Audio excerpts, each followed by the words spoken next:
Close your eyes for a moment. Take a slow breath in and let it out. Tonight, I want to tell you a story about something small. Something so small that most people would walk right past it without thinking twice. A plate of food, a stranger, and one moment that neither of them ever forgot. My name is Daniel, and I need to tell you about the night that changed everything. Not with a crash, not with some big dramatic moment, but quietly. The way the best things in life usually happen. Quietly, and when you least expect it. I grew up in a small town in Ohio. The kind of place where the gas station attendant knows your name, where the same families have run the same shops for 3 generations, and where Friday nights smell like cut grass and something good on the grill. It wasn't a rich town. It wasn't poor either. It was just real. The kind of real that big cities sometimes forget how to be. I worked at a diner called Patty's Place. It sat on the corner of Elm and 3rd, a little square building with a green awning, 6 booths along the window, and a counter with 8 stools that had been there since 1974. The kind of place where the coffee was always hot, the pie was always homemade, and Patty herself knew exactly how you took your eggs without having to ask. I was 24, working the evening shift, Tuesday through Saturday. It wasn't my dream job. I don't think I even knew what my dream job was back then. I was just living, paying rent, getting through the week, saving up for something I hadn't figured out yet. Most nights were the same. Families coming in after soccer practice. Old couples sharing a slice of pecan pie. Teenagers taking too long over one order of fries. Truckers passing through, tired and quiet, grateful for a warm seat and something hot to eat. I liked those nights. Simple, steady, predictable. But one Tuesday in November, something happened that I still think about, even now, years later when life looks completely different. It was a cold night. The kind of cold that doesn't just sit in the air. It finds the gaps in your jacket. It creeps under your collar. It reminds you that winter means business. We were close to closing. Maybe 40 minutes left on the clock. The dinner rush had cleared out. 2 booths were still occupied. An older gentleman reading the newspaper with his reading glasses pushed down his nose, and a young mom trying to coax her toddler into finishing some mashed potatoes. I was wiping down the counter when the door opened. A man walked in. He was maybe 60, maybe older, it was hard to tell.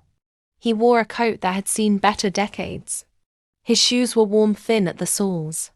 His hands, when he pulled off his knit cap, were rough and red from the cold. He had a white beard, not neatly trimmed, and eyes that were tired in a way that wasn't just about tonight. He stood just inside the door for a second, like he wasn't sure he was allowed to be there. I've seen that look before. That quiet hesitation. Like a person is calculating something, whether they'll be welcome, whether they have enough, whether it's worth the risk of coming inside. I walked over to him. "Hey," I said. "Sit anywhere you like." He nodded slowly and chose the stool, at the far end of the counter, the one closest to the heater. Smart man. I brought him a menu and a glass of water. He looked at the menu for a long time.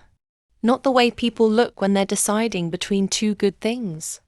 He looked the way someone looks when they're doing math in their head, when they're counting what they have and measuring it against what they need. He set the menu down. "Just a cup of coffee," he said. "Please." His voice was low, steady, dignified, like a man who had once had more and wasn't going to make a fuss about having less. I poured the coffee, set it down in front of him. He wrapped both hands around the mug, those big, cold, rough hands, and he closed his eyes for just a second. Like the warmth itself was something to be grateful for. I went back to wiping down the counter. But I kept watching him, the way you do when something quiet pulls at your attention. He sipped his coffee slowly. He wasn't in a rush. He had nowhere better to be. and he wasn't pretending otherwise. After a few minutes, Patty came out from the back. She was a small woman, round-faced, somewhere in her 60s, with silver hair pinned up and an apron that had seen 10,000 dinners. She noticed the man at the counter the same way I had. She caught my eye. I gave a small nod. She disappeared back into the kitchen. 10 minutes later, she came back out carrying a plate. Meatloaf, mashed potatoes, green beans, a thick slice of cornbread on the side, a small bowl of gravy. It was everything we had left from the dinner service, arranged carefully on a warm plate, like it had been prepared just for him. She set it down in front of him without a word. The man looked at the plate. Then he looked up at her. "I didn't order this," he said quietly. Patty smiled. The kind of smile that doesn't need explaining. "Kitchen was going to close out anyway," she said simply. "No sense letting good food go cold." He looked at the plate again, and I watched something happen to his face that I don't have perfect words for. It wasn't just surprise. It wasn't just gratitude. It was something deeper than both of those things. Like a door that had been shut for a long time had just opened, just a crack, and a little warmth was coming through. He picked up the fork, and he ate. Slowly at first, then steadily. He ate the way a man eats when food is not just food, when it is rest, and safety, and the feeling of being seen. He didn't cry. He didn't make a scene. He just ate his dinner with quiet dignity at the end of a diner counter on a cold Tuesday night in Ohio. And something about watching that, something about that simple, ordinary, unremarkable moment, hit me somewhere deep. When he finished, he sat for a while longer. He had a second cup of coffee. He looked out the window at the dark street, at the few cars passing, at the cold November night that he was going to have to go back out into. Before he left, he reached into his coat pocket and pulled out a small, folded piece of paper.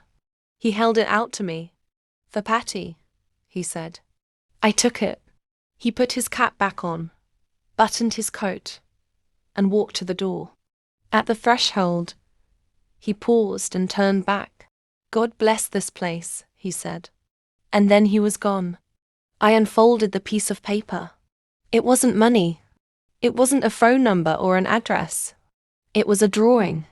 A small pencil drawing of the diner. Our diner, seen from outside. The green awning. The corner of Elm and 3rd. The little rectangle of warm light glowing through the window. It was simple, maybe 3 inches by 4 inches, but it was beautiful in the way that honest things are beautiful. Every line placed with care. Every detail true.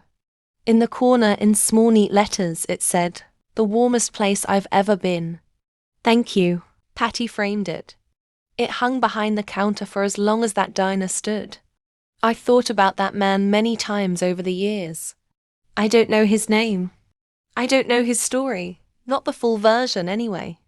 I don't know how he came to be walking into a diner alone, on a cold night with just enough for a cup of coffee and a quiet kind of pride that kept him from asking for anything more. But I know this. He was an artist. Those hands that looked rough and weathered. Those hands could draw, could capture light and warmth, and the small dignity of an ordinary, building in a way that most people couldn't. He had a gift, and life had taken him somewhere hard, somewhere cold, somewhere far from where his gift should have brought him. And on that one night, on that one Tuesday, a plate of meatloaf and mashed potatoes and a woman who said, "No sense letting good food go cold," gave him something. Not his whole life back. Not a miracle with trumpets and light. Just warmth. Just a moment of being seen. Just the feeling, however brief, that the world was not entirely indifferent to him. A few months after that night, I made a decision. I signed up for a culinary program at the community college 2 towns over. I'd always loved cooking. Loved the way it was both practical and generous at the same time. The way it could turn simple ingredients into something that made people feel cared for. but I'd never done anything about it. I'd just been drifting, working the counter, waiting for clarity that never came on its own.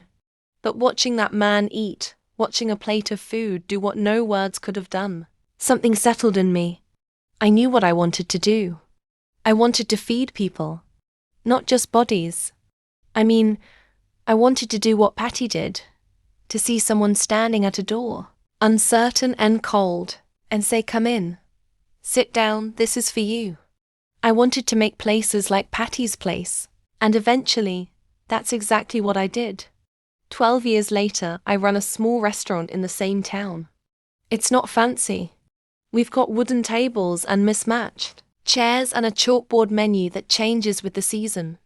But every single Tuesday, every single one, we make a little extra.